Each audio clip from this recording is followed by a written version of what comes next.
The caregiver group helped me out a lot. It actually broke me out of my shell of asking for help, show my emotions, my feelings. That group really did help a lot. And I saw there's people at work, they saw that I'm a different person compared to how they knew me back then. So you feel more relaxed. You seem happier. You seem more energetic. So yeah, it'll be a game changer. Like I say, it'll definitely help you out a lot.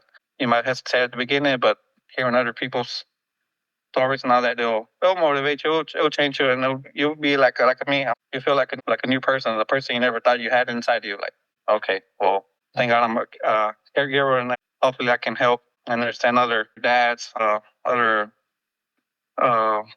men too. Yeah, we're hard headed. Yes, we don't like to show our soft side, but it's good. It's good to let people know that you care and stuff like that, and make you feel better.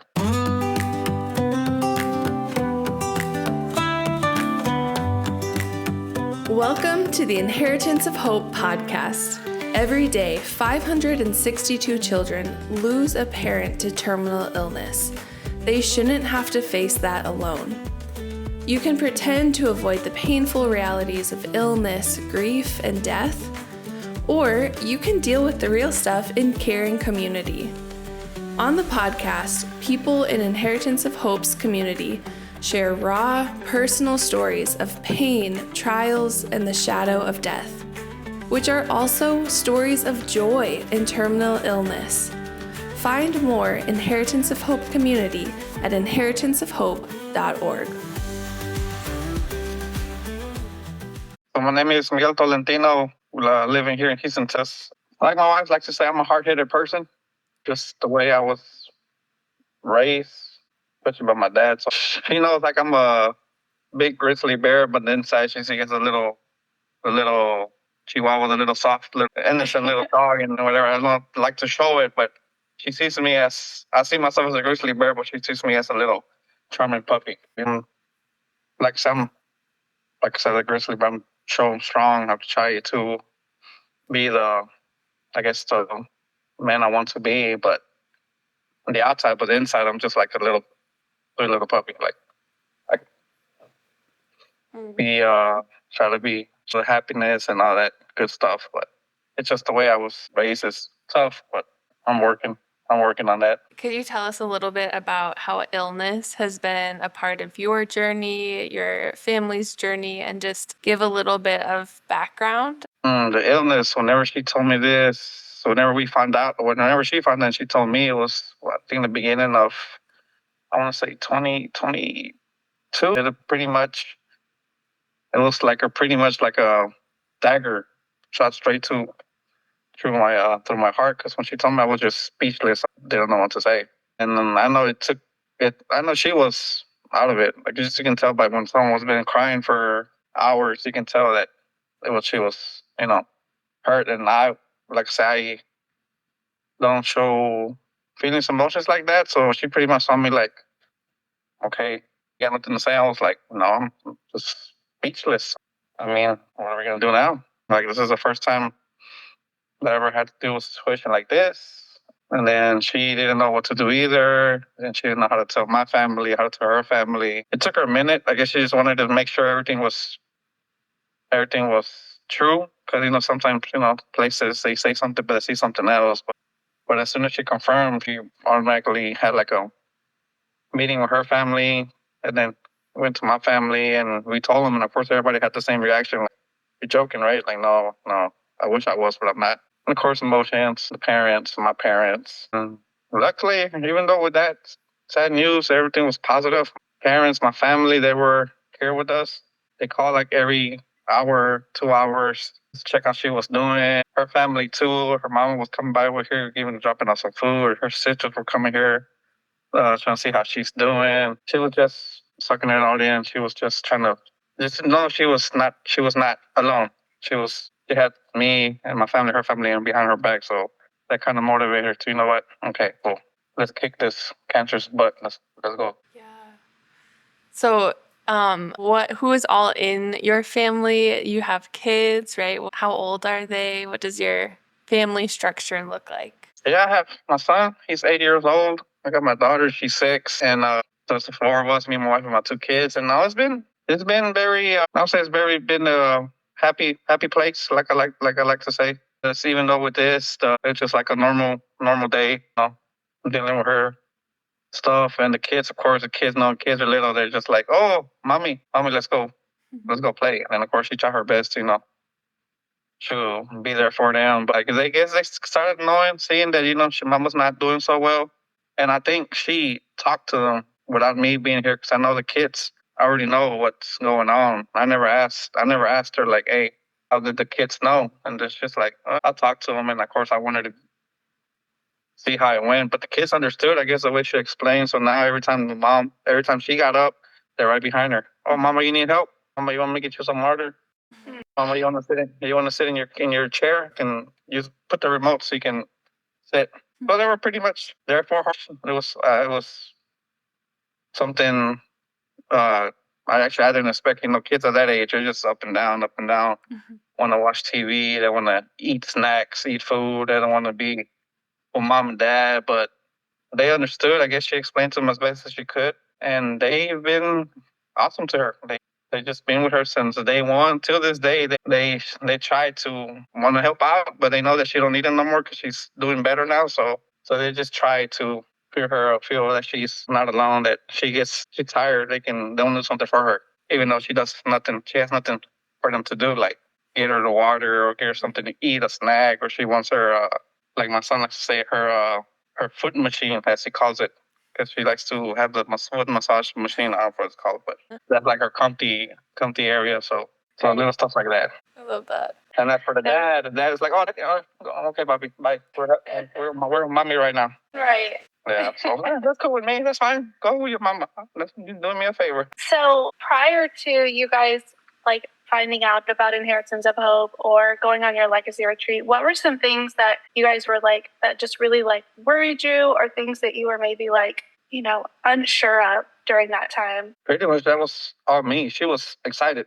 She was happy. I guess it was the sign for her to go. She needs to be out and about because like I said, ever since we got that, she was just going to doctor visits, doing what they were telling her to do, not do this much, just pretty much resting at home, taking the kids to school. At that time, kids were going to school on the bus, taking to school. She didn't really do that much. But whenever she told me, I was like, I'm not really one of those persons that like to travel like that. I'd rather just stay in one spot. So I don't really like to go out of Texas, period. Like if he's in Austin, San Antonio, Dallas is pretty much just spots I like to go. But like going out and then find out about this thing that I have no idea what it meant when she told me. I had to look it up myself. And she's like, oh no, I got it. She had everything set. She had she had to set up the laptop. She had printed out the paper for me to check it out. Here's the website, check this out. And as I'm going through it, I was like, man, I mean, not catching my interest, but I could see she was so happy. Like she was just excited. So I was like, you know what? Okay. Even though I was like, not really. I'm not interested. But I saw her so happy. I've never seen her happy for a long time ever since we dealing with the cancer. So I was like, yeah, let's go. Why not? What can go wrong? I love that. And so going into the retreat, what was your mindset? And then how did that change while you were on the retreat? And like, what was it that changed the way you thought about it once you got there? At the beginning, when we landed, like I said, I never left Texas. So whenever we landed, it felt different. The atmosphere felt really, really different to compare over here. Like it was, moisture was stronger. It was the air. Something about the air was like different. And then going to the retreat, the roads, the trees, the mountains, and all that. We usually don't have stuff like that. When I was there, I was just like, man, what did we get ourselves into? Because like it's like in the middle of nowhere. I'm like, oh no, I'm not there. I watched too many scary movies. I'm like, I can't imagine me being here at night. Once we got there, start passing the roads and the little bridge entrance that we went to, and I start seeing all these NASCAR cars that were like in one area, like the little drive-through, looked like a racetrack was there, and I started seeing all these cabinets, and then it started catching my attention when I was seeing a lot of cars. I was like, I was expecting people, but I wasn't expecting that much. And then we got to our camps, we unpacked. I was like, okay, it looked pretty much like a regular camp thingy. I mean, I did that when I was little, but so once we got to the destination when everybody was already at, as soon as we walked in, we just got welcomed in by all the volunteers, the people that were in charge. being nice, introducing themselves, and you must be Miguel, you must be Bianca, welcome. I remember you. We talked. I'm the one that sent the emails. I'm the contact person you've been talking to for I don't know how long. My wife was talking to them. Yeah, I felt welcome. I was like, okay, well, cool. And then I started seeing all the families, all the kids, and I was like, okay, okay. And then I can tell she was excited. She was already talking to I guess the volunteers that were group to us, started introducing everybody that was on the table. And I was just sitting there, just like, okay, well, I mean, I don't know nobody here, so ain't no point of me, talk or anything like that. I'm not a people person. I'm not gonna be, oh, hey there, how you doing? Oh, hey, how you doing? She was just already talking, introducing herself to just random families, and I was like, oh, okay. But once the next day started doing all the activities, and what really opened for me at that there was that one of the volunteers that was for the kids that was taking care of my kids. He said at that time I believe he was 6, if I'm not mistaken. My son. They had him in that group where they're nothing but 6-year-olds or that age gap or whatever. We had this volunteer called Mika, if I'm saying his name right.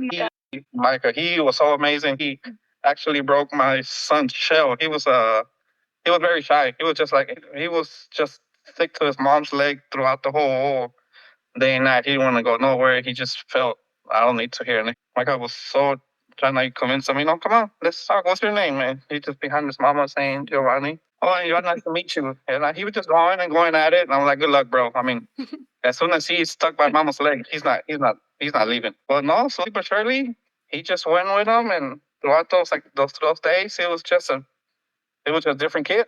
I was like, okay, well, I wasn't expecting that from my son to be like, he was already going around playing, dancing, playing with other kids. He completely forgot that he was shy. He just kept telling us when we were taking breaks, hey, when are we going back? When are we going back? I was like, hold on, bro, we're taking a break. Slow down. No, but Micah, no, he was amazing with him. He pretty much broke him out of the show. And that right there was like, okay, well, it caught my attention. I was like, okay, well, good thing we came. And my wife's like, see, told you this was gonna be fun. And yeah, that was pretty much that's how it started. I started paying attention more. I was, seeing all the seeing everybody's. I'll slowly but surely start talking to a few families here and there because asking see how they were doing and what they think and stuff like that. But once I got to my group, that's pretty much when my eyes just opened. Like, it was deep. It felt like I was meant to be there. That's how it felt. And ever since that, once we left, I didn't tell you the truth. Actually, I felt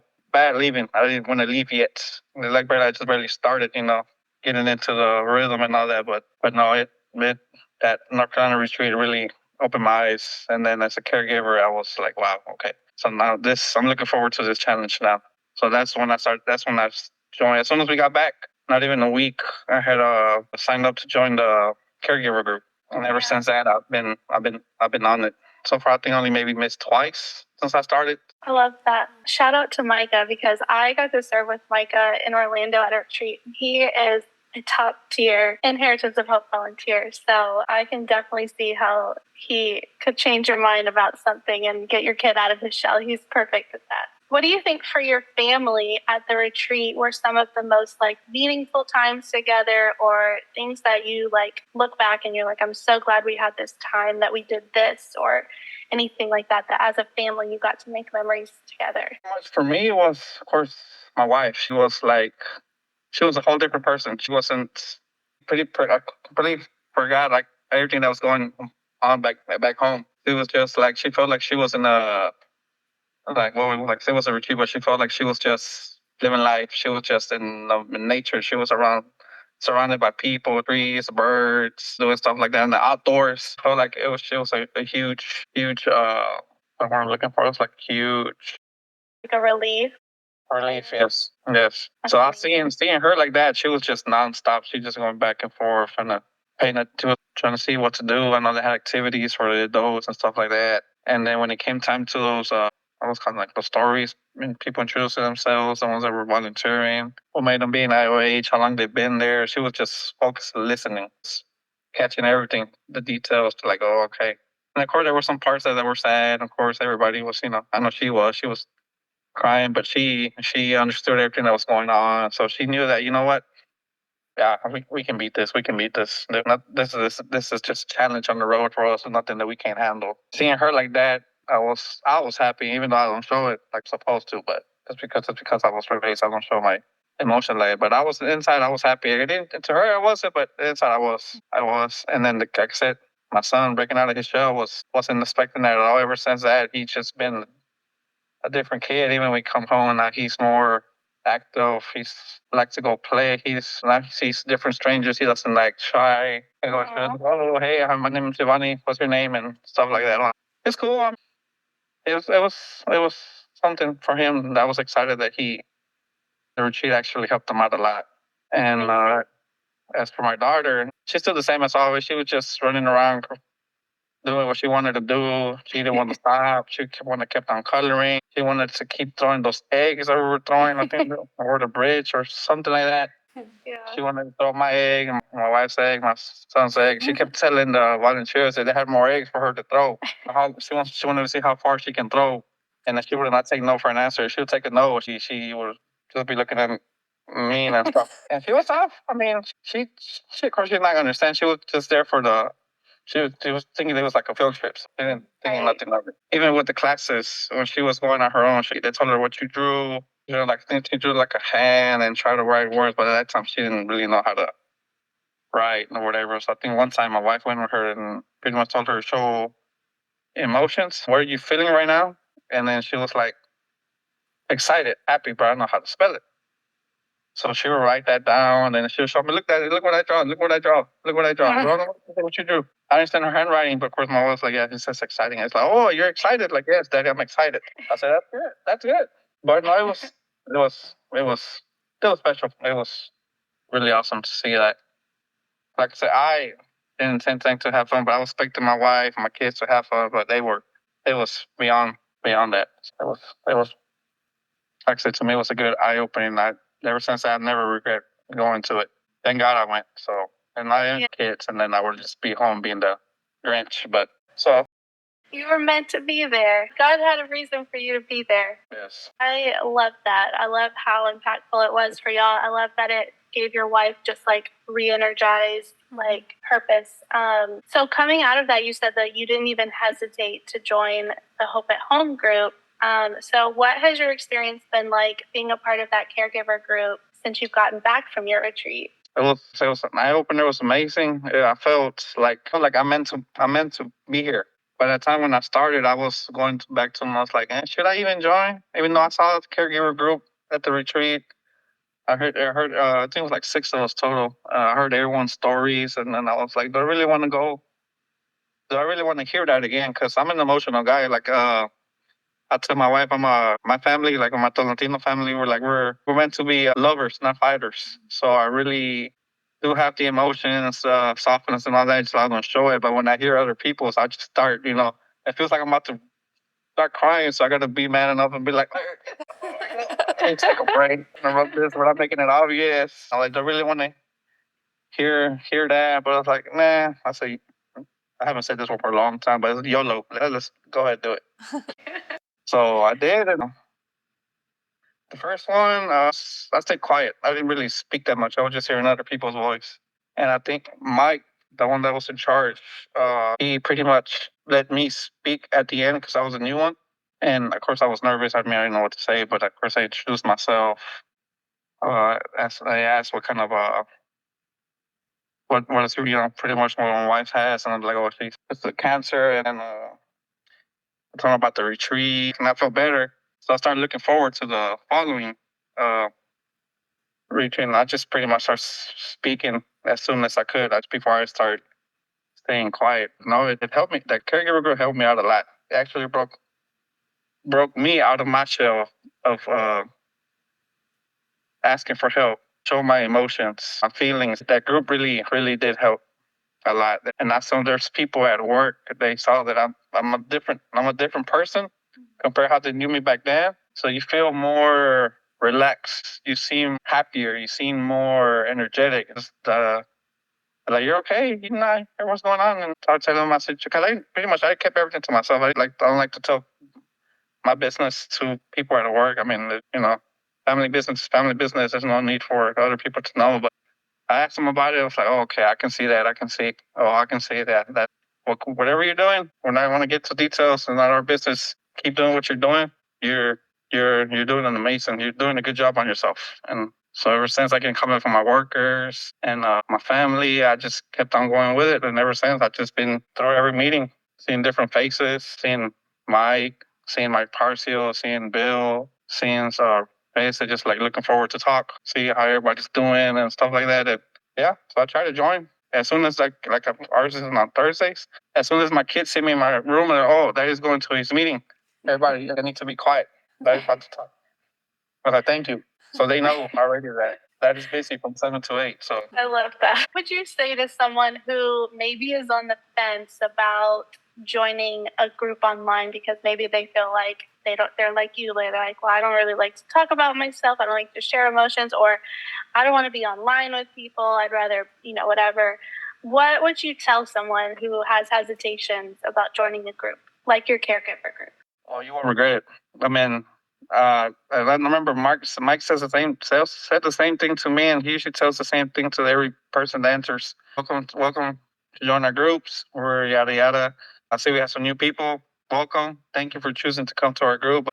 If y'all don't feel like talking, that's cool. We're not gonna say you talk, but you want to listen and maybe hearing other people's stories will get you the mindset to speak. And you're welcome to speak. If not, you're just happy that we're here. And that's slow. That's where that's where they got me. I was like, okay, let me hear everybody's stories, see how they're speaking. Because pretty much I was focused on each person, see how they start off the conversation, how what they talked about, what's pretty much what they were saying. It's like, okay, it's pretty much like a little backstory, like, oh, where are you from? How'd you heard about us? What's the status on your spouse? How are you feeling today? And what can we do to make your day better? And I was like, okay. And then I spoke a little bit, but then I started thinking after the meeting, like, you know what? It was something new, like to me, because I'm like, I don't like to speak my business to people I don't even know, wherever and then. And I can see how they're gonna feel if they're thinking about it, stuff like that. But to tell you the truth, you won't regret it. It will help you out a lot. You might think it might not help you that day, which is cool because there's some days that I just didn't want to be in it. I just wanted to. But I was having a tough day at work. I was just tired, drained, and I'm just gonna sit down and just listen. But once everybody keeps on talking, the laughter, the sadness, the people, other caregivers are. Some of them might have a bad day, some might have a good day. Everybody's cheering them on, praying with each other, so just helping out. They pretty much motivate you. You know what? No, I can say something. I'm gonna speak. I'm not gonna be the Grinch from the group and all that. But yeah, for those that think they want to, but again they don't want to. Once you get on the first one, they'll start make you thinking like, you know what? I think I'm ready to. Looking forward to the next meeting. Facing terminal illness is difficult enough, but you don't have to go through it alone. Whether you're at home, in a hospital bed, or on the road, join us. We are a community of people that get it. Find the connection, support, and hope you deserve. Because when you don't know where to turn, you can always find hope at home. So don't waste another second. Sign up today. Hope is waiting for you at inheritanceofhope.org. So pretty much, if you join, it's cool. Welcome. You won't regret it. It's gonna be a different experience. You'll learn a lot. So for example, me, I didn't want to say nothing. I didn't want to speak to people that I didn't know. But once they get to know you, you hear other people's stories. You see how everybody's going through it. Now that pretty motivates you. Like, man, okay, well, I'm here, so let's make someone's day.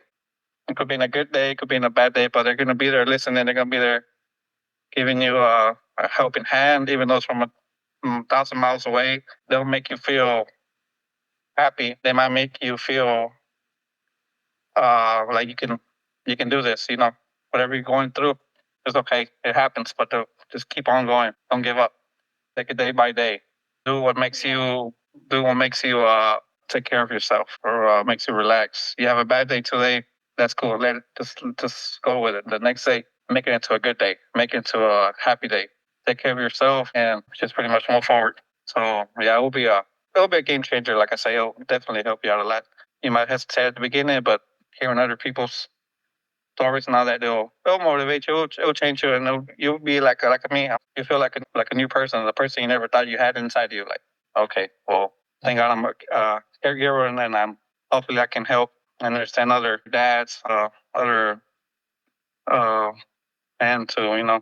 Yeah, we're hard headed. Yes, we don't like to show our soft side, but it's good. It's good to let people know that you care and stuff like that, and really make you feel better. Yeah, I think that's such a powerful statement you said of like you saying, "Thank God I'm a caregiver," and to be able to say that so confidently, that's powerful because it doesn't always feel like you lucked out with this, and that you are so thankful for, the hard parts of it. But I love the way you said that of like, thank God that I am a caregiver, and that your group has allowed you to see that. That's really neat. So I love that. Maybe maybe I need to come join this caregiver group sometime and say hi. Welcome, yes. You do have two of my favorites in there, Cam and Melissa. Uh-huh. And Melissa, because they're in our Jacksonville Hope Hub, and they are like my favorites. I love them. So I can't wait to tell them that I know you. Yeah, when I spoke about the Hope Hub here in Houston, I was trying to remember. I couldn't remember the names, and she's like, "Oh, you probably were Renee. You said from Florida, right?" She was like, "Yeah, oh yeah, that's Cameron and Melissa. Yeah, that's when we were talking about you last time." I was like, "Oh, okay, yeah." So she was there. Yeah, it was awesome. She's like, "Okay, okay, that's good. Yeah, yeah, Renee, she's good people. She's a good person." I was like, "Yeah, They're great. Yeah, they're awesome. They're awesome." I love them. Well, speaking of Hope Hubs, you came to our Hope Hub Houston meetup in January. And so that's how we got to meet. And I got to meet your wife and your cute little kids. And so coming out of a retreat where you got to be in person with people, you said, you were sad to leave that when it was over because you guys just wanted more of that. You joined an online group, you have ongoing community. What are you looking forward to about what Hope Hub can be for your family, being that it's in person, in your city, kind of ongoing like that? So what is it that you think that you're looking forward to? Me, I was actually looking forward to the other caregivers. Looking forward to pretty much telling my experience if they're pretty much find out they're new caregivers or they've been caregivers but just never did join the group or stuff like that, and pretty much make them change their point of view. Like, it's not a bad thing. You might think it's a bad thing, but it's not. It's actually, peaceful. I've been through it before. Your mind is just focused on taking care of her, making sure she's taking her medicine, make sure she's taking some rest. Pretty much you focus on her, make sure she's okay. But then you still got to focus on your kids. If you have kids, you got to focus on the house. You got to focus on the bills, all the little stuff, cutting the grass, getting the kids ready, doing the clothes, paying bills, all that and too. But the thing you forget that you got to take care of yourself too. That's what this is what this caregiver group helped me through, because I was not taking care of myself. My mind was focused on my wife, my kids. I was not focused on myself. I was getting maybe 3 hours of sleep every day ever since we were going with this stuff, because I was just wide awake thinking of stuff like, I wonder should I do tomorrow? What can I do for her? And see if I can make her something to eat before I go to work. Make sure the kids are good, stuff like that. So stuff like that, I never thought about it when I was, going through this. I was just focused on her, and caregiver really pretty much opened my eyes on that too. So all the stuff that I know that I said I was never interested or stuff like that, I was one of them. I want to make sure the caregivers see that it's worth coming to the Hope Up and then join the community and be there for each other. And especially in Houston, so you can probably have meetups, random spots if people want to make it. Maybe it could be an all caregivers thing, or they can stuff like that. My wife's actually looking forward to it. She actually said she wants to volunteer if whatever they need help on anything whenever. Yeah, that's what she told me. Yeah, she had asked me too, like if you have heard anything about it. I was like, no, I know they were still looking for a spot, but I have no idea. I said I'll ask and see what they say, but hopefully, she's looking forward to it. She's happy. She's looking forward to the other spouses with what they're going through, the same as she is, and she's from the make sure they have faith, not to give up, keep fighting. I know it seems tough. Believe me, I was there, but if I can make it, the other 1,000 people that I met in the retreat, other people that I've seen the stories in the groups, yeah, I can make it too. She's looking forward to it. As soon as we left, like I said, we left that Hope on Saturday. That's all we were talking about on the way home. So she was looking forward to it, and I was like, okay, I'm seeing that happy face that you had when we were in North Carolina. So I know that she's really going to be looking forward to it. She's going to be happy. I love that. We are looking forward to it too. Yeah. We are so close. We should have our venue locked in like any day now.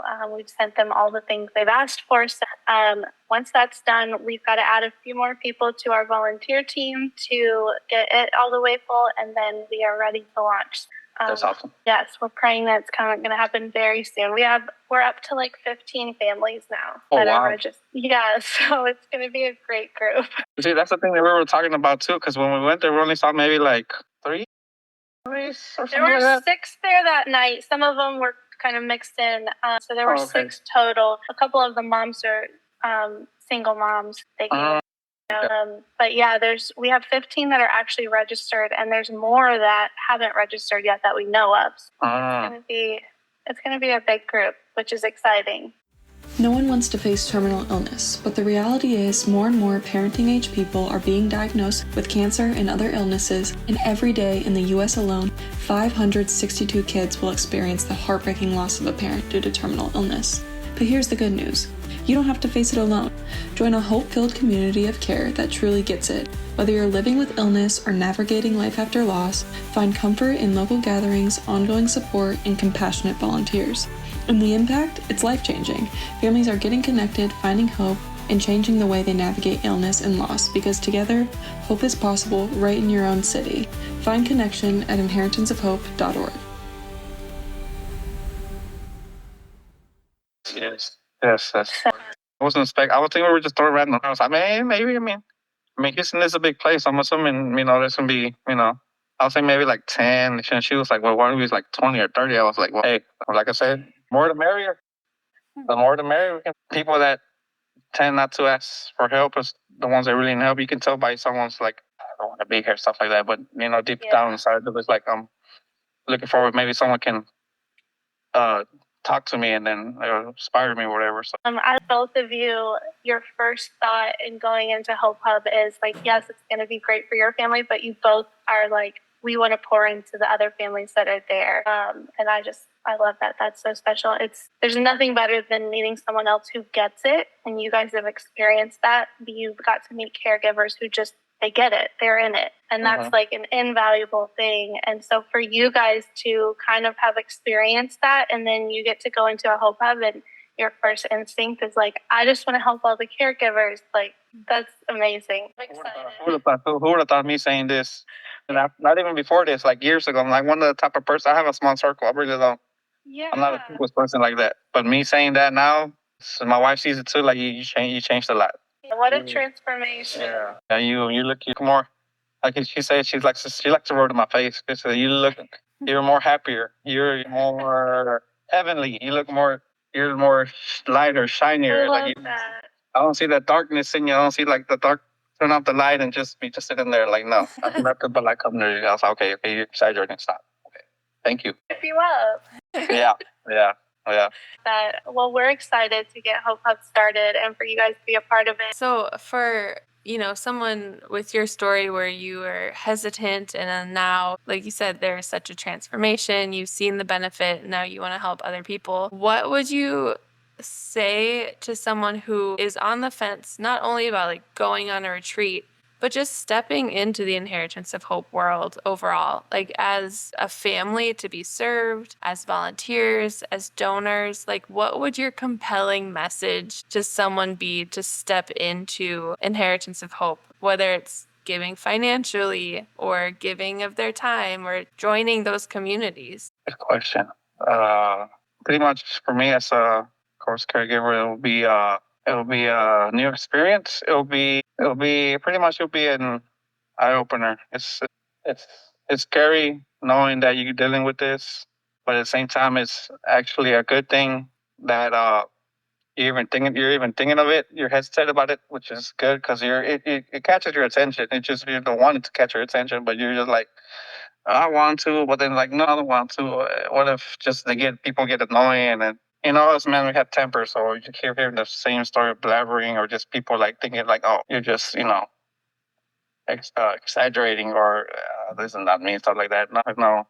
Worse, like I said, listening, seeing everything was going on, and like I said, it got me. So it can get anybody, because I'm a tough man. Just because of the way I was raised to be a fighter. Don't give up. Don't show your emotions, stuff like that. Just be a man. Just keep moving forward. There's no such thing as, there's no time for tears. There's no time for sadness. Just so it, like I said, this, ever since we joined this, it just pretty much opened another person in me that I know I could be how I am now. So it's joining this IOH. It'll definitely will be worth it. Whether you're hesitant or not hesitant, you're thinking about it, just go for it. There's no need to be scared or overthink it. Just like a nightcomber to just do it, and then you'll see, like, you know what? I think I'm interested. I think I'm gonna keep on going, and then, like I said, just listen is good, but surely you'll pretty much break out of the shell, and then be just like me. Like, oh, looking forward to next week. Oh, and see if I can make someone's day today. But they're having a good day today. I'm gonna try my best to keep myself happy, and of course other people happy. So IOH is amazing, and yeah, so it'll be an awesome experience. I love that. It kind of requires a little bit of stepping into some discomfort and some fear or unknown, but it sounds like you've experienced a really beautiful reality on the other side of that discomfort. Yeah, I hope that, people would hear this and feel compelled to jump in, because obviously it sounds like it's been a wonderful thing for your family. You're experiencing like ongoing connection and community. Yeah, so like I said, especially as men, those men don't like to, speak, like show emotions, stuff like that. There's quite a few people that I know that like, they're like, don't want to show that soft part of them because they make them look weak. I mean, I was like that too, but now I'm just like, man, I really care less what y'all think. I'm weak or not weak. I'm happy. If I'm showing my emotion, I'm crying just because I'm crying. Oh yeah, I'm crying. I mean, I'm crying. I'm happy that my wife's still here. My wife's still fighting. My wife's being herself again. And I want the same feeling I have to other caregivers, especially us men, because we don't show emotions like that. But like I said, I would like to change another caregiver's opinion, whether they're going against it. And it's okay. I know if I ever do talk to them, there's going to be some men that look at me like, oh, you're soft, or you're this and that. I'm like, oh, that's cool. I mean, that's cool. That's your opinion. That's tight. But I'm just, from experience, I mean, you might think it's not okay to ask to help, but it's really, really much needed in yourself, that it's okay to ask for help. It's okay to have emotions. It's okay. Even if you don't want to show it, you can go to a quiet room. You can be in your car, your man cave, your garage. You can just sit there and just cry it out, scream it out. You're having a bad day. You're worrying about things. It's okay. I mean, just let it out. It's not worth holding it back, because one of the caregivers that I had in my group called Bill, he pretty much opened me on something because I wasn't taking care of myself. And pretty much he was hearing the story and he automatically stopped. He unmuted. Said, Miguel, before, I don't want to be rude, I don't want to interrupt. You have 2 kids, right? Yes. You have a wife, right? What will happen to them? You're seeing them now, but what will happen to them if you don't take care of yourself and like 2 weeks later something happens to you? Who's gonna take care of your wife and kids? And I was like, pretty much dark, and I was like, reality check, like, hold on, bro, you're on something. Yeah, nobody. Exactly. Then that means you're gonna leave the burden on your wife, her going through what she's going now that you're gone, and then have to focus on the kids. God forbid, it might make it worse on her because now she gets to care of the kids and you're not being there. So I've been through it before. He's been through it before because I know he was in the army. He's doing the same thing I am. Got the little kids about the same age as mine and all that. So he said he's been there before. He's to the point where he thought other bad stuff, but what kept on going was his wife and the people that care for them and love them. This group has helped me a lot too. And then it pretty much opened my eyes. I was like, you know what, Bill? Thanks. I needed that. And that night went from me being what I was talking about. It just pretty much made my night. And ever since that, I did what Bill said. I've been taking care of myself. I've been making sure I'm not overdoing myself with work, trying to do everything at the house. There's dishes there. Oh, it's okay. Do this. The clothes, they can wait. You can do it the next day.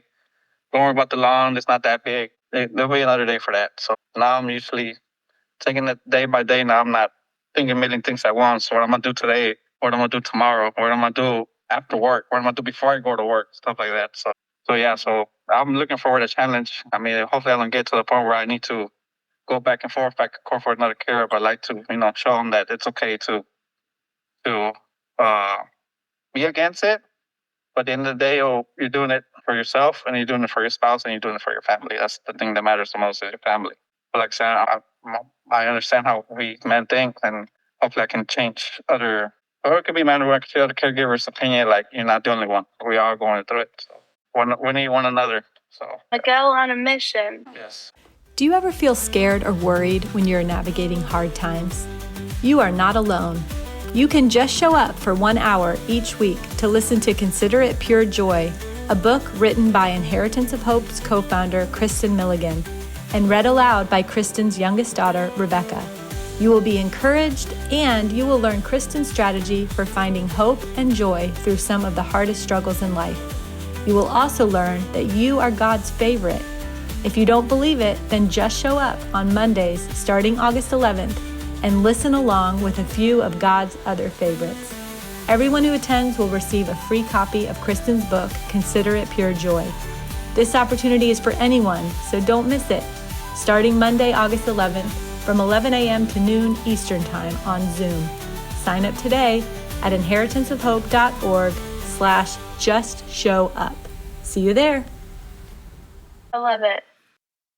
So we obviously, as a nonprofit, rely on generous donors and investors and people to do all these programs for families. And so to someone who has donated to make these things possible, for you to experience this life change, like what would you want to tell someone who gave so that you got to experience this? And like, what does their generosity mean to you? It's a blessing. They're helping not just me and my family, but other families to motivate them to. There's people out there that really do care, and they're giving them out. They're giving out their time and effort in helping founding this IOH and giving out, donating money and stuff like that.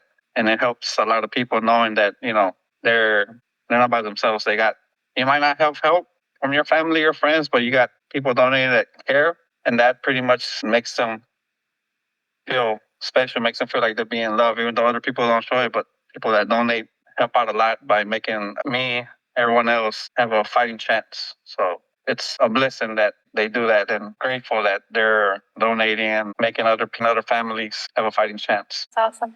I agree. So we want to ask everyone whose legacy has impacted you, who has been influential in your life through the way that they lived and what they prioritized. It could be someone who passed away, someone who helped raise you. It could be someone who's currently in your life, but just someone who has had a really big influence on you, and that they've just have left a meaningful legacy with you. That's actually kind of tough, because the two people that come to mind, it's, of course, my grandma. She was a tough woman. I think that's where we get our toughness from, is from my mom, my grandma's side. Even though my dad was kind of tough, but my grandma was tough as nails. She will fight you, knowing either where she's wrong or right. She will let you know, like, hey, I'm the grandma. Don't talk to me like that. Hey, I'm your grandma. When I say something, let it go by. And sometimes that's how I am with my kids, and sometimes just catch myself like, grandma. I'm just looking around, grandma, you still here? Because sounded just like you when you're talking to my kids. But I know she leaves her toughness in me. Do you think that the transformation that you've had and how you've now sort of let your softer inner mushiness kind of come out a little, do you think she'd be proud of you for that? Most definitely. She would probably rub it in my face. I'm like, she probably would be like, I thought you said men don't cry, huh? Or why are you crying now?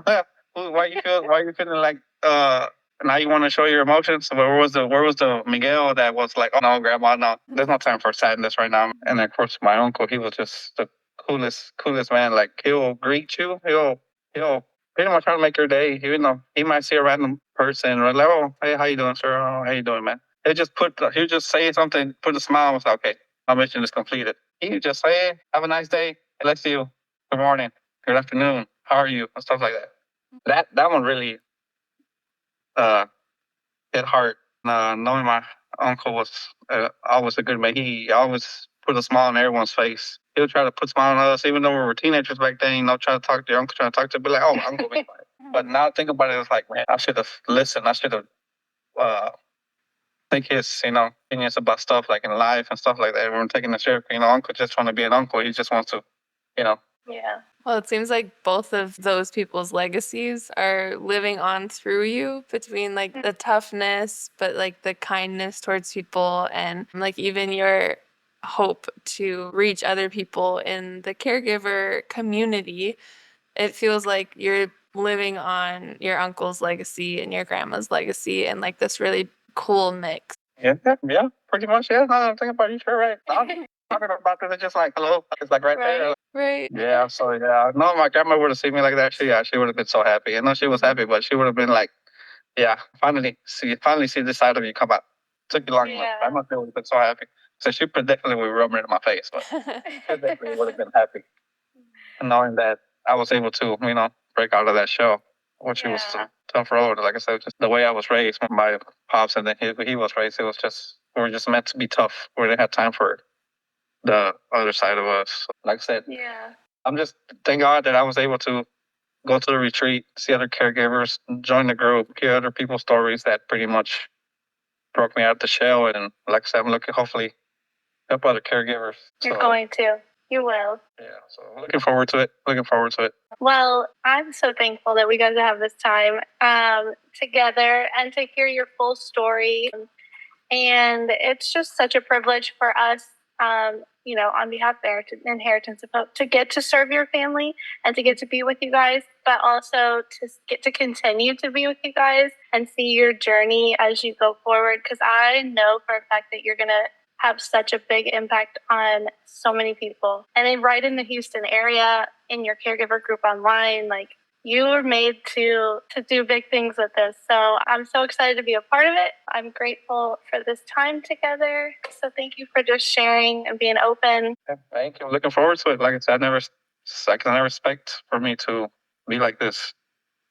Even when I got the email the first time, I automatically replied and said yes. And then I thought myself, I was like, did I really just say yes without even thinking about it? I thought I was going to have to really sell you on it and really ask and be like, you've got this. But you were like, yeah, I'm down. I was like, oh, okay. Yeah, and I was at work too. I was in the freight elevator. I was just there, and then all of a sudden I just seen it. I was like, I read it. And the first thing was my hand just took over. It's like, yes, it'll be an honor. When I sent it, I was like, did I just do that? I had to recheck my email, see if I sent it. And then my hand just went straight to my heart. It was just like, okay, that's a sign. My hand just went. I'm like, all right, cool. I guess it was meant to be. So, hey, let's see how it goes.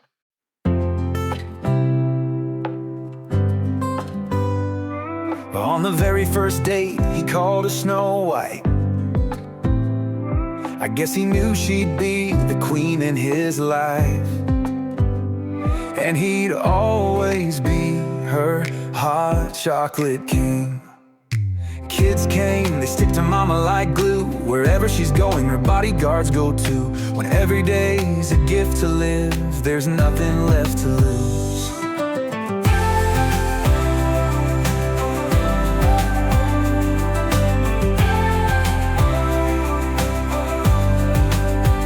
Cancer called, then her questions grew.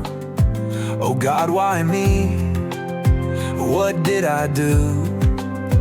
But then science started rolling in, yeah, and light started breaking through. Back to church, follow the way, trust in God and walk by faith. Love, fight, stand, pray, through tears and laughter we'll find a way to keep living, yeah, keep on living. Faith, hope, joy, strength, what God is growing won't fade away. So keep living, yeah, keep on living today.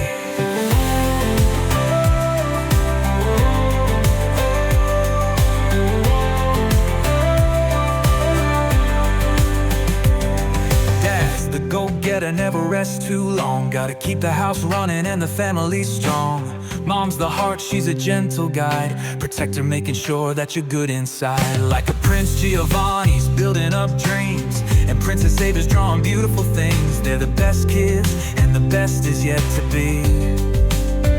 Who know nights, holiday cheer, daily goodbyes, I love you loud and clear. Love, fight, stand, pray, through tears and laughter we'll find a way to keep living.